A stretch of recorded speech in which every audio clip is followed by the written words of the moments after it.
করোনায় দেশে আরও ৫৪ মৃত্যু, নতুন রোগী ৩,০৫০ জন।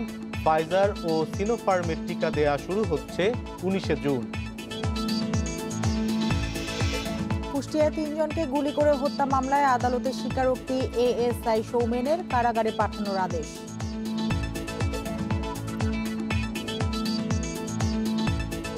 নামগুলো জানাচ্ছিলাম, এবার জানাবো পুরো খবর। পরিমণিকে ধর্ষণ ও হত্যা চেষ্টা মামলার মূল আসামি নাসির উদ্দিন সহ ৫ জন গ্রেপ্তার হয়েছে। দুপুরে রাজধানীর উত্তরা থেকে মদ ও ইয়াবা সহ তাদের আটক করে গোয়েন্দা পুলিশ। বিমানবন্দর থানাতেও তাদের বিরুদ্ধে একটি মাদক মামলা করেছে পুলিশ। গ্রেপ্তারকৃতদের ডিবি কার্যালয়ে জিজ্ঞাসাবাদ করা হচ্ছে।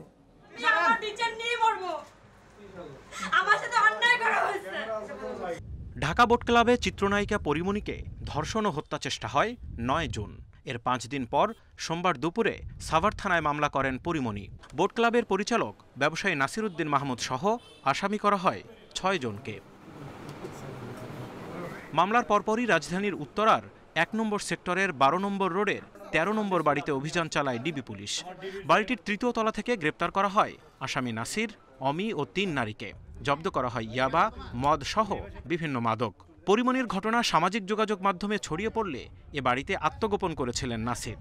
সাভারে এফআইআরভুক্ত যে আসামি দুজন, তারা দুজনকে আমরা গ্রেপ্তার করেছি। পাশে আরও ৩ জন রক্ষিতা ছিল, ৩ জন রক্ষিতাকে আমরা গ্রেপ্তার করেছি। তাদের সাথে আরও কোনো রাঘব বল আছে কিনা, যারা এভাবে রাতের বেলা এই অন্ধকারে বিভিন্ন ক্লাবে গিয়ে উঠতি বয়সী মেয়েদেরকে ব্যবহার করে বিভিন্ন ধরনের অসামাজিক কার্যকলাপ চালায়, তাদের বিরুদ্ধে আমাদের এখন থেকে আমাদের রাত ৮টা ৯টা 10টার পরে কোনো যদি উঠতি বয়সী মেয়ে ক্লাবে গিয়ে ডেজি পার্টির নামে অনাচার অবাচার করে, তাদের বিরুদ্ধে আমরা ব্যবস্থা নেব। পুলিশ জানায় এই বাড়িতে বিভিন্ন সময়ে তরুণীদের নিয়ে চলত ডিজে পার্টি, বসত মদের আসর। গ্রেপ্তার ৫ জনের বিরুদ্ধে বিমানবন্দর থানায় মাদক আইনে মামলা করেছে ডিবি পুলিশ। পরিমণিকে যখন নির্যাতন করা হয়, তখন সেটা আমাদের কাছে আসলে আমরা যারা গোয়েন্দা চাকরি করি, আমাদের দায়িত্বই হচ্ছে এটি তদন্ত করা, এবং তদন্ত করে কিন্তু আমরা তাদের গ্রেপ্তার করেছি। তাদের জিজ্ঞাসাবাদ করব, যদি প্রয়োজন হয় তাদের রিমান্ডে আনবো। যেহেতু আমরা মাদক পেয়েছি, এখানে এই বাসা তো একটা ডিজে পার্টি হয়, এই জায়গাটা মাদক সেবন হয়, ডিজে পার্টি হয়, আমরা সব কিছু মিলেই আমরা এখান থেকে উদ্ধার করি। মামলার এজাহারে পরিমণি অভিযোগ করেন, সেদিন রাতে তাকে ধর্ষণ চেষ্টার সাথে মদ পানেও জোর করা হয়। এক পর্যায়ে নাসির উত্তেজিত হয়ে বোতল ভেঙে গায়ে ছুঁড়ে মারেন। এই ঘটনায় নাসির, অমি সহ ৬ জনকে অভিযুক্ত করেছেন পরিমণি। Zahidul Bashar, independent news, Dhaka. চিত্রনায়িকা পরিমণি নিরাপত্তা ব্যবস্থা জোরদার করা হয়েছে। তার বনানীর বাসায় মোতায়েন হয়েছে পুলিশ, জানিয়েছেন গুলশান জোনের উপকমিশনার সুদীপ কুমার চক্রবর্তী। রোববার রাতে এক সংবাদ সম্মেলনে ব্যবসায়ী নাসির উদ্দিন সহ ৬ জন তাকে ধর্ষণ ও হত্যা চেষ্টা করেছে এমন অভিযোগ এনে নিজের নিরাপত্তা নিয়ে শঙ্কা প্রকাশ করেন পরিমণি। এদিকে পরিমণির মামলার সুষ্ঠু তদন্তের দাবি জানিয়েছে বাংলাদেশ চলচ্চিত্র শিল্পী সমিতি। রোববার এক ফেসবুক স্ট্যাটাসে অভিনেত্রী পরিমণি জানান, তার উপর ধর্ষণ ও হত্যা চেষ্টা হয়েছে। এরপর রাতে এক সংবাদ সম্মেলনে ব্যবসায়ী নাসির উদ্দিন সহ ৬ জনের বিরুদ্ধে অভিযোগ এনে নিজের নিরাপত্তাহীনতার কথা জানান পরিমণি। আমি যদি মরে যাই, আমাকে বুঝবেন, আমাকে মেরে ফেলা হয়েছে, আমি সুইসাইড করতে পারি না। নিরাপত্তা নিশ্চিতে রাতেই তার বাড়ির উপর পুলিশি নজরদারি চলে। আর সোমবার পরিমণির বাসায় পুলিশ মোতায়েন সহ আরও জোরদার করা হয় নিরাপত্তা। স্পর্শকাতর বিবেচনা খুব গুরুত্ব সহকারে দেখছি এবং তার সাথে আমাদের যোগাযোগ করাও হয়েছে। অফিসার ইনচার্জ নিজে যোগাযোগ করেছেন এবং তার কোনো ধরনের নিরাপত্তাহীনতা থাকলেও সেই বিষয়টি দেখা হচ্ছে, এবং স্থানীয় যে মোবাইল টহল পার্টি তাদেরকেও বলা হয়েছে যে তার নিরাপত্তার বিষয়টি দেখভাল করার জন্য। সংবাদ সম্মেলনে পরিমণি অভিযোগ করেন, চলচ্চিত্র শিল্পী সমিতির কাছে অভিযোগ জানালেও কোনো সমাধান পাননি তিনি। তবে সমিতি বলছে, পরিমণির সাথে তাদের ভুল বোঝাবুঝির ঘটনা ঘটেছে। অভিযোগের সুষ্ঠু তদন্ত করে জড়িতদের বিরুদ্ধে ব্যবস্থার দাবিও জানিয়েছে শিল্পী সমিতি। পরিমণি বিষয়টা ভাই, আমরা শিল্পী সমিতি তার সাথে আছি, সুষ্ঠু তদন্ত করে দোষী ব্যক্তির দোষী দাবি করতে, শাস্তি দাবি করতে। শিল্পীর সমিতির সদস্য শিল্পী, তার সাথে তো শিল্পী সমিতি আছেই। গেল ৯ জুন দিবাগত রাতে এক বন্ধুর সাথে ঢাকা বোট ক্লাবে গেলে শ্লীলতাহানির শিকার হন বলে অভিযোগ করেন পরিমণি।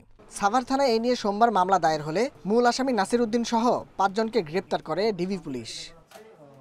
Nahid Kamal, independent news, Dhaka. এদিকে চিত্রনায়িকা পরিমণিকে ধর্ষণ ও হত্যা চেষ্টার সঙ্গে জড়িত ব্যক্তিদের শাস্তির দাবি জানিয়েছেন বিএনপির সংসদ সদস্য হারুনুর রশিদ। সংসদ অধিবেশনে আইন প্রণয়ন আলোচনায় অংশ নিয়ে তিনি এ দাবি জানান। এ সময় তিনি স্বরাষ্ট্রমন্ত্রীর দৃষ্টি আকর্ষণ করে জড়িতদের বিরুদ্ধে দ্রুত আইনানুগ ব্যবস্থা নেওয়ার আহ্বান জানান। পরিমণি বাংলাদেশের একজন প্রখ্যাত শিল্পী, সে যে ঘটনার শিকার হয়েছে 4 দিন থেকে সে বিচার পাচ্ছে না, এটি কি অসত্য মাননীয় স্পিকার? আমি বিষয়টি দৃষ্টি আকর্ষণ করলাম। এই বিষয়টা নিয়ে অবশ্যই এখানে স্বরাষ্ট্রমন্ত্রী নাই, অবশ্যই এর সাথে জড়িত তাদেরকে অবশ্যই এই ব্যাপারে ব্যবস্থা। গতকাল আপনার সমস্ত গণমাধ্যম সমস্ত মিডিয়াতে প্রচার হয়েছে, এরপর আর কি মাননীয় স্পিকার বলার আছে আমার? দেশে করোনায় আরও 54 জনের মৃত্যু হয়েছে, এর মধ্যে পুরুষ 39 এবং নারী 15 জন। এ নিয়ে মোট প্রাণহানি হল 13,172 জনের। 512টি ল্যাবে 24 ঘন্টায় 20,602 নমুনা পরীক্ষায় করোনা শনাক্ত হয়েছে 3,050 জনের। পরীক্ষা বিবেচনায় শনাক্তের হার 14.80।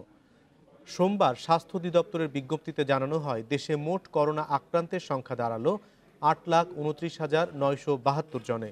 সুস্থ হয়েছেন আরও 2,564 জন। এ নিয়ে মোট সুস্থ 7,68,830 জন।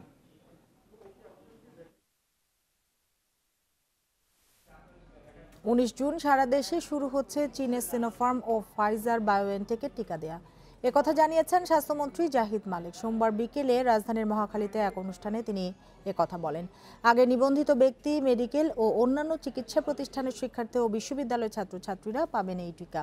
দেশের 37টি মেডিকেল কলেজ থেকে টিকা পাবেন শিক্ষার্থীরা। আগামীকাল থেকে দেশের বিভিন্ন কেন্দ্রে পাঠানো হবে সিনোফার্ম ও ফাইজারের করোনা ভ্যাকসিন। সিনোফার্ম ও ফাইজার মিলিয়ে 12 লাখ টিকা সরকারের হাতে আছে।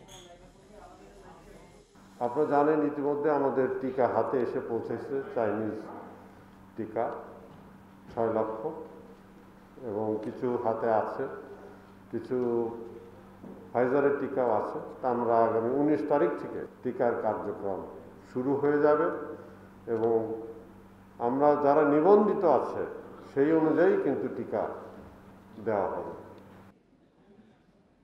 দেশের বিভিন্ন জেলায় অস্বাভাবিক হারে বাড়ছে করোনা সংক্রমণ, পাল্লা দিয়ে বাড়ছে মৃত্যুর সংখ্যাও। রোগীর চাপ সামলাতে হিমশিম অবস্থা হাসপাতাল কর্তৃপক্ষের। তবে সংক্রমণ ও মৃত্যু বাড়লেও বিধিনিষেধ নিয়ে এখনও উদাসীন সাধারণ মানুষ। এদিকে আজও রাজশাহী মেডিকেল কলেজ হাসপাতালে করোনা ইউনিটে আরও 12 জনের মৃত্যু হয়েছে। দিন দিন আক্রান্ত আর মৃত্যুর সংখ্যা বেড়েই চলেছে রাজশাহী মেডিকেলের করোনা ইউনিটে। একই সাথে বিভিন্ন জেলা থেকেও আসছে রোগী। হঠাৎ রোগীর চাপ বেড়ে যাওয়ায় দেখা দিয়েছে শয্যা সংকট, চাহিদা বেড়েছে আইসিইউর। মিউটেশন হওয়ার পরে একটা খারাপ কন্ডিশনের দিকে যাচ্ছে এবং রোগীদের অনেক বেশি অক্সিজেন লাগছে, সেই জন্য আমাদের প্ল্যানিংয়ের সমস্যা হচ্ছে। এটা আসলে শুরুতে বোঝা যায় না যে এরকম 100% অক্সিজেন রোগীরও অক্সিজেন লাগবে। এদিকে দিনাজপুর সদরে করোনা শনাক্তের হার বেড়ে দাঁড়িয়েছে 75%। পরিস্থিতির অবনতি হয় সদর উপজেলায় বুধবার থেকে 19 জুন পর্যন্ত সর্বাত্মক লকডাউন ঘোষণা করেছে প্রশাসন। সাতক্ষীরায়ও ওঠানামা করছে সংক্রমণের হার। যদি সেই সংক্রমণ বৃদ্ধি পায়, আপনারা জানেন যে সেক্ষেত্রে আমাদের চিকিৎসা দিতে গেলে হিমশিম খেতে হবে। সেই কারণে আমরা চিন্তা করছি যে সংক্রমণ যদি আমাদের আওতার ভিতরে রাখতে পারি তাহলে হসপিটালের চাপ কমবে। ঝুঁকিতে থাকা বাগেরহাটের সীমান্তবর্তী উপজেলা মোংলায় সংক্রমণের হার প্রায় 55%, আর জেলায় এই হার 44%। 16 জুন পর্যন্ত বিধিনিষেধ বাড়ানো হলেও তা মানছেন না কেউ। করোনা পরিস্থিতির অবনতি হয়েছে চুয়াডাঙ্গায়। সেখানে এক সপ্তাহ ধরে সংক্রমণের হার 40%-এর উপরে। পরিস্থিতি সামাল দিতে সীমান্তবর্তী 16 গ্রামে বিধিনিষেধ আরোপ করা হলেও নিয়ন্ত্রণে আসছে না সংক্রমণের হার। ফরিদপুরেও 1 মাস ধরে ঊর্ধ্বমুখী করোনা সংক্রমণ। জেলা প্রতিরোধ কমিটির সকলকে নিয়ে আমরা যে প্রস্তুতি নিয়েছিলাম, সেই প্রস্তুতির পরেও গত সপ্তাহে আসলে আমাদের সংক্রমণের হার অনেক বেড়ে গিয়েছে।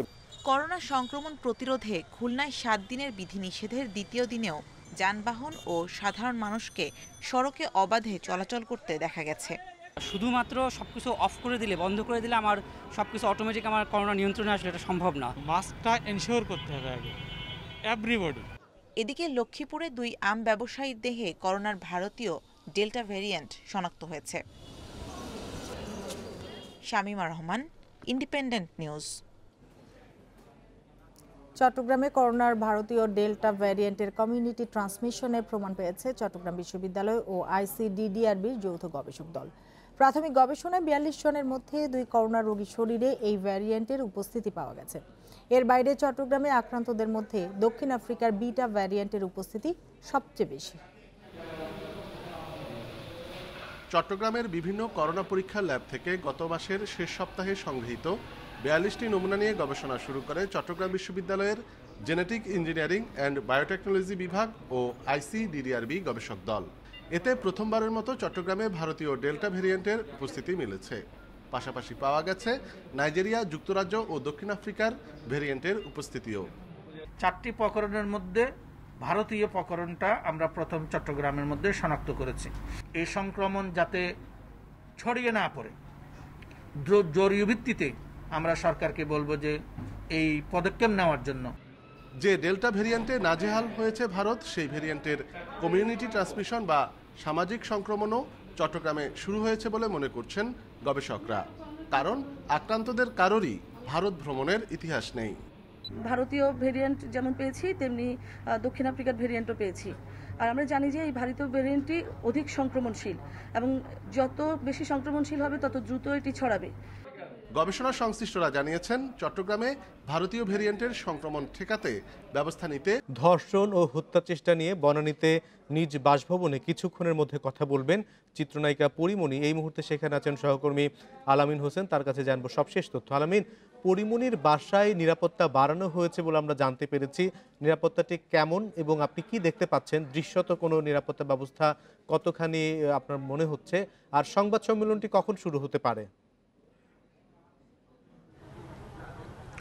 নিরাপত্তার ব্যবস্থা কথা যদি বলি, পুলিশ প্রশাসনের পক্ষ থেকে আসলে এখানে আমরা যখন এসেছি প্রায় আধা ঘন্টার আগে, তখন আসলে পুলিশের পক্ষ থেকে ওই রকম কাউকে দায়িত্বরত বা কোনো আইন শৃঙ্খলা রক্ষাকারী বাহিনীর পক্ষ থেকে নিরাপত্তা বাড়ানো হয়েছে এইরকম কাউকে আমরা আসলে দৃশ্যমান এখানে দেখিনি। তার ব্যক্তিগত নিরাপত্তার কথা যদি বলি, আমরা কিছুক্ষণ আগে এখানে আমি একটু দেখাতে চাই, ওই অনিমেষ আপনি নিশ্চয়ই দেখতে পাচ্ছেন যে আমরা তার বাড়ির ঠিক সামনে দাঁড়িয়ে রয়েছি। এখানে নিরাপত্তা কর্মীর দায়িত্বে রয়েছেন মোশারেফ হোসেন, তার সাথে আমরা কথা বলার চেষ্টা করেছি।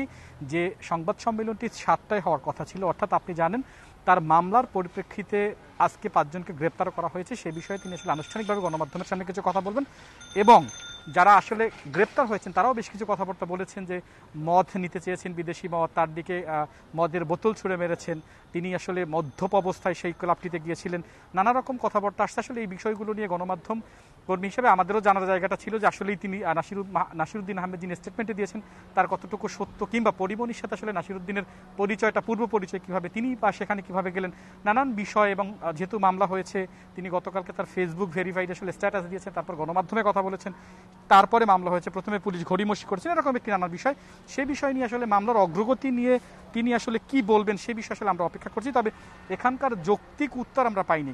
এখানকার নিরাপত্তার দায়িত্বে যিনি রয়েছেন মোশারেফ, যার কথা আমরা বললাম, তিনি তার কাছে জানতে চেয়েছিলাম যে উপরে একটি সংবাদ সম্মেলন করার কথা রয়েছে, এই ভবনের 5 তলায় যিনি থাকেন সেই বাসিন্দা, আপনাদেরকে এরকম কোনো তথ্য দেওয়া আছে কিনা? ওনারা বলেছেন যে উপরে থেকে আসলে তাদেরকে সংবাদ সম্মেলন হবে বা গণমাধ্যম কর্মীরা ভিতরে ঢুকতে পারবেন, এইরকম কোনো তথ্য তাদের কাছে নাই, যার কারণে সন্ধ্যা 7টায় যেই আনুষ্ঠানিকভাবে একটি গণমাধ্যমের সামনে তার কথা বলার কথা ছিল সেটি এখন পর্যন্ত হচ্ছে না।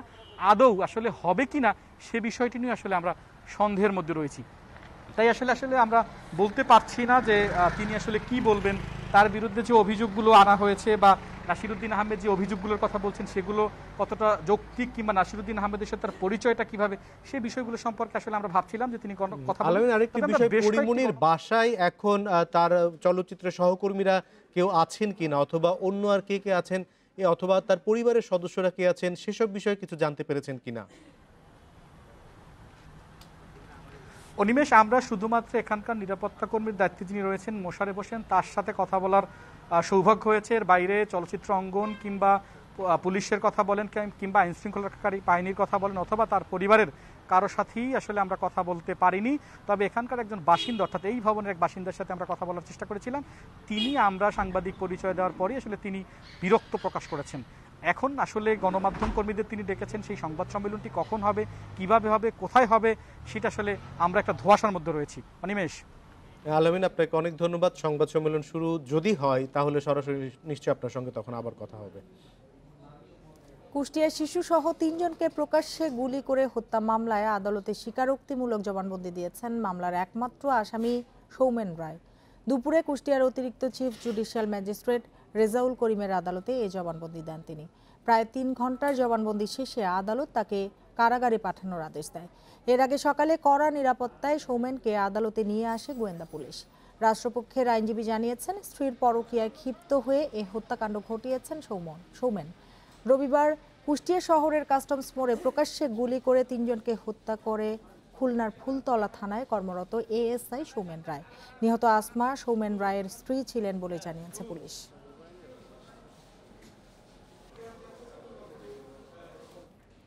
ফুসফুসের জটিলতা থেকে এখনো মুক্ত না হওয়ায় বারবার জ্বরে আক্রান্ত হচ্ছেন বিএনপি চেয়ারপারসন বেগম খালেদা জিয়া। গুলশান কার্যালয়ে এক সংবাদ সম্মেলনের কথা জানান বিএনপি মহাসচিব মির্জা ফখরুল ইসলাম আলমগীর। চিকিৎসকদের বরাত দিয়ে মির্জা ফখরুল জানান, খালেদা জিয়ার হার্টের সমস্যা আছে, এই সমস্যা ঠিক না হলে ফুসফুসে পানি জমা বন্ধ হবে না। কিডনি ও লিভার ঠিকমতো কাজ করছে না। খালেদা জিয়ার মেডিকেল বোর্ড হার্ট, কিডনি ও লিভারের সমস্যা নিয়ে চিন্তিত বলেও জানান বিএনপি মহাসচিব। এই সমস্যার চিকিৎসা দেশে সম্ভব নয় বলেও দাবি করেন তিনি।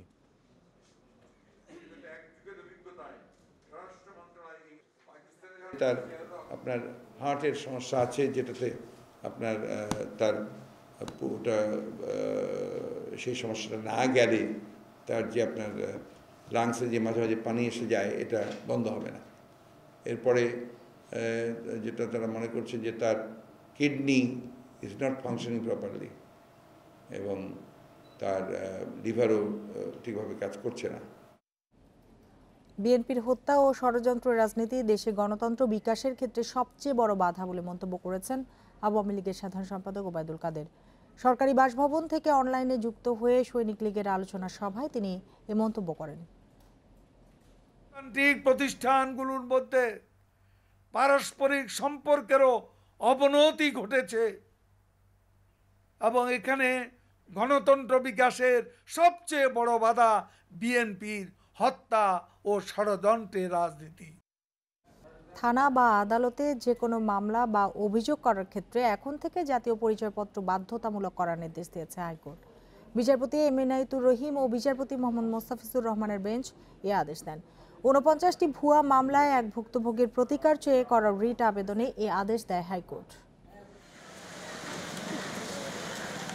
ধর্ষণ, নারী নির্যাতন, মানব পাচার, এসিড সহ নানা অভিযোগে দেশের বিভিন্ন জেলায় 49টি মামলা হয় রাজধানীর শান্তিবাগের একরামুল আহসান কাঞ্চনের বিরুদ্ধে। বাদীর অস্তিত্ব না পাওয়ায় 36 মামলা থেকে তাকে অব্যাহতি দেয় আদালত। আরও 13টি মামলা বিচারাধীন রয়েছে। এর প্রতিকার চেয়ে গত সপ্তাহে রিট করেন কাঞ্চন। দুপুরে শুনানি শেষে হাইকোর্ট মামলা করতে হলে জাতীয় পরিচয়পত্র থাকা বাধ্যতামূলক বলে নির্দেশ দেন। একই সাথে এসব মামলার বিষয়ে তদন্ত করে 60 দিনের মধ্যে প্রতিবেদন দিতে সিআইডিকে নির্দেশ দিয়েছে হাইকোর্ট।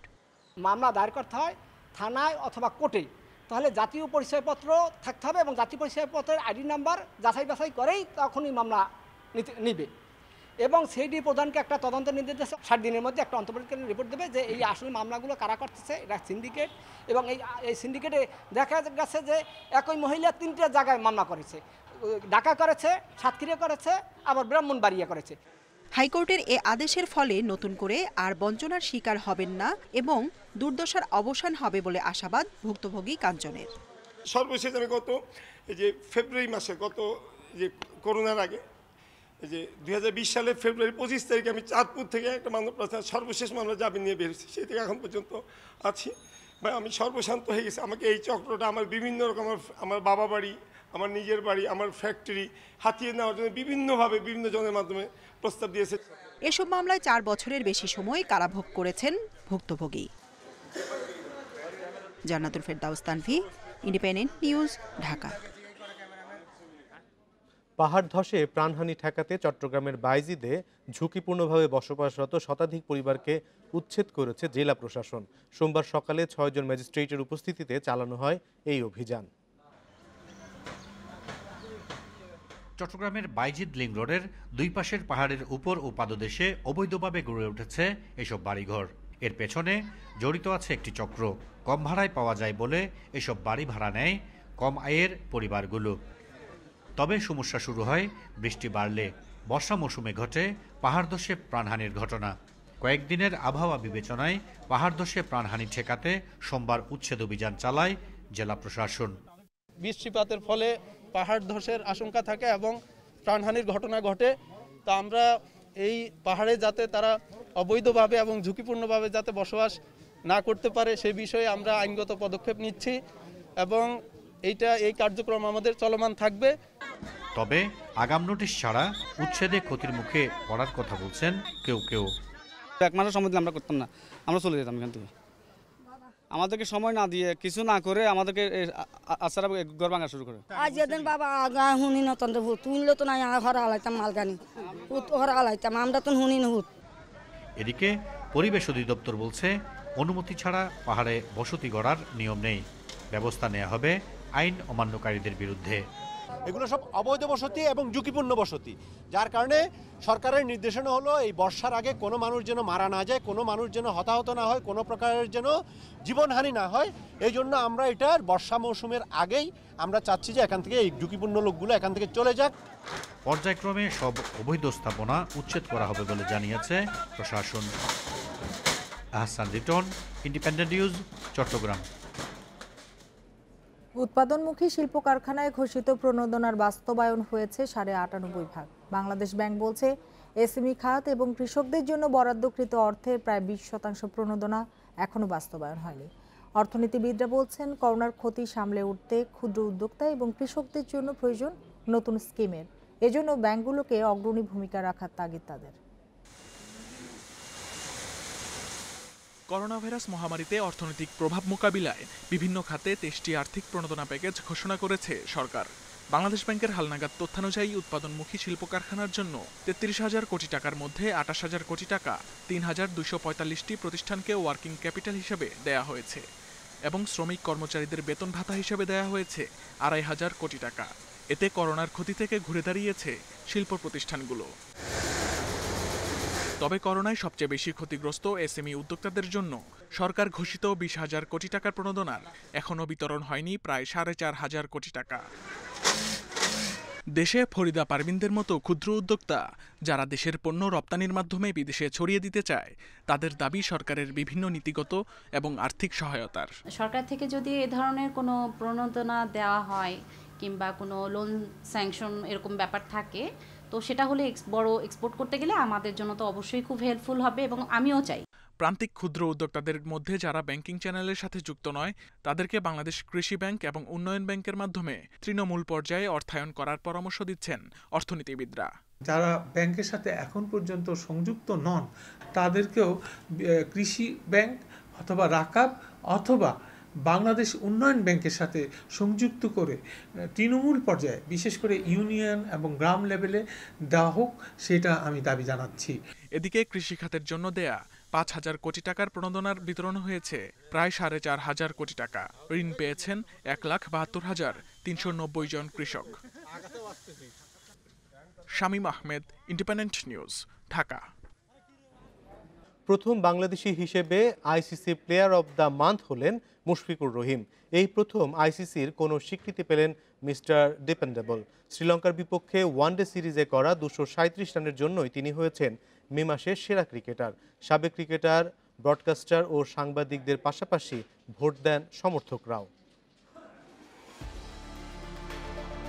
চলতি বছরের শুরু থেকেই নতুন একটি পুরস্কার চালু করে আইসিসি। প্রতি মাসে হয়ে যাওয়া আন্তর্জাতিক ক্রিকেট বিশ্লেষণ করে বেছে নেওয়া হয় প্লেয়ার অফ দ্য মান্থ, যেখানে 4 মাস অপেক্ষার পর কোনো বাংলাদেশির বাজিমাত। মে মাসের সেরার লড়াইয়ে মুশফিক পেছনে ফেলেছেন পাকিস্তানের হাসান আলী এবং শ্রীলঙ্কার প্রভিন জয়বিক্রমাকে। শ্রীলঙ্কার বিপক্ষে ওয়ানডে সিরিজের 237 রানই তাকে দিয়েছে সেরার মর্যাদা।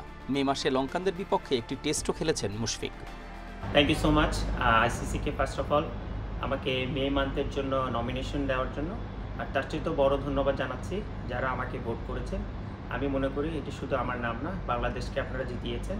তো ইনশাল্লাহ আমার চেষ্টা থাকবে সবসময় শুধু মান্থ অফ দ্য প্লেয়ার না, আমি চেষ্টা করবো সারা বছর জুড়ে যেন আমার এই ধারাবাহিক পারফরমেন্স বজায় থাকে। আইসিসির একটি প্যানেল এই ভোটিং মনিটরের দায়িত্বে ছিল। তার মুখপত্র ভারতের সাবেক ক্রিকেটার ভিভিএস লক্ষ্মণের কণ্ঠে ক্রিকেটের প্রতি মুশফিকের নিবেদনের মুগ্ধতা। আইসিসির প্লেয়ার অফ দ্য মান্থ চালুর প্রথম 3 মাস পুরস্কার দখলে রাখে ভারত। জানুয়ারিতে ঋষভ পান্ত, ফেব্রুয়ারিতে রবিচন্দ্রন অশ্বিন আর মার্চের সেরা ভুবনেশ্বর কুমার। এপ্রিলের সেরার পুরস্কার যায় পাকিস্তানের বাবর আজমের হাতে। আর এখন মে মাসের সেরা মুশফিক। অস্ট্রেলিয়া, নিউজিল্যান্ড, ইংল্যান্ডকে টপকে সেরার দৌড়ে উপমহাদেশের দাপট ধরে রাখলেন মিস্টার ডিপেন্ডেবল। নারীদের বিভাগে সেরাতেও আছে চমক। স্কটল্যান্ডের অলরাউন্ডার ক্যাথরিন ব্রেস হয়েছেন সেরা। আয়ারল্যান্ডের বিপক্ষে 4টি টি20-তে 96 রান আর 5 উইকেট এনে দিয়েছে তার এই স্বীকৃতি। Rakibul Hasan, independent news. করোনার প্রভাবে লকডাউন ও খেলাধুলার উপর স্থগিতাদেশ দিয়েছে জিম্বাবুয়ে সরকার। তবে বাংলাদেশ সিরিজ নিয়ে আশাবাদী দেশটির ক্রিকেট বোর্ড। এরই মধ্যে তাদের সাথে যোগাযোগ হয়েছে বিসিবির। হুট করেই জিম্বাবুয়েতে করোনা সংক্রমণ বেড়েছে, সেজন্য দেশটিতে লকডাউনের সাথে সকল খেলাধুলাও পরবর্তী নির্দেশের আগ পর্যন্ত স্থগিত করতে বলা হয়েছে। সে নির্দেশনা মেনে এরই মধ্যে সাউথ আফ্রিকায় এ দলের বিপক্ষে সিরিজ স্থগিত হয়ে গেছে। তবে বাংলাদেশে জিম্বাবুয়ে সফর নিয়ে শঙ্কা নেই বলছে বিসিবি। একটি টেস্ট, 3টি করে ওয়ানডে ও টি20 খেলতে এ মাসের শেষ দিকে জিম্বাবুয়ে যাওয়ার কথা রয়েছে বাংলাদেশ দলের।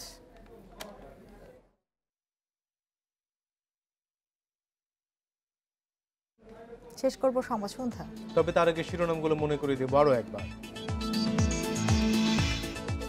চিত্রনায়িকা পরিমণিকে ধর্ষণ হত্যা চেষ্টা মামলায় ব্যবসায়ী নাসির সহ গ্রেপ্তার 5-6 জনের বিরুদ্ধে সাভার থানায় এজাহার।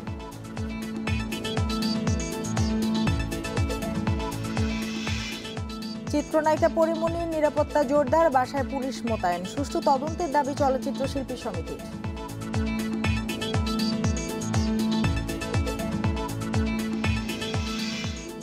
করোনায় দেশে আরো 54 মৃত্যু, নতুন রোগী 3050 জন। ফাইজার ও সিনোফার্মের টিকা দেওয়া শুরু হচ্ছে 19 জুন।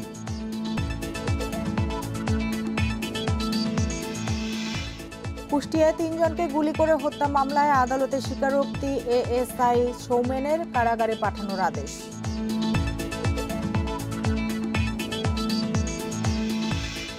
আর এই ছিল আজকের সংবাদ সন্ধ্যা। ইন্ডিপেন্ডেন্ট টেলিভিশনের সব খবর আরো বিস্তারিত জানতে চোখ রাখুন ফেসবুক, ইউটিউব এবং টুইটারে। সাথে থাকার জন্য ধন্যবাদ।